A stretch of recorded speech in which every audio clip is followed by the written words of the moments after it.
People who ran into the weird kid from school years later, how did he or she turn out? We had a kid that would do weird shit in front of other kids for attention. Climb into bins, eat old food out of the bins, let people throw yogurt over him, dive into bushes, that sort of thing. Otherwise, he seemed mostly harmless. Ended up in prison for pouring a kettle of boiling water over a guy and a girl who he fancied. They were at a house party, he saw her talking to a guy, so he went to the kitchen, boiled the kettle, then calmly walked up to them and poured it over their heads.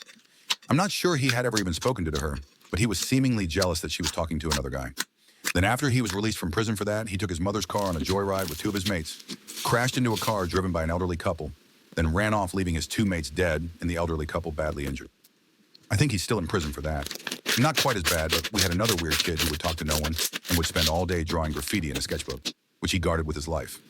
Not good graffiti, he just kept drawing his tag in different fonts. I think it was Aspect or some other badly spelt word. If he spoke, it was usually just to tell people how great he thought Banksy was. He ended up spraying this tag all over our small and otherwise graffiti-free English town and was immediately arrested after his old teachers recognized it.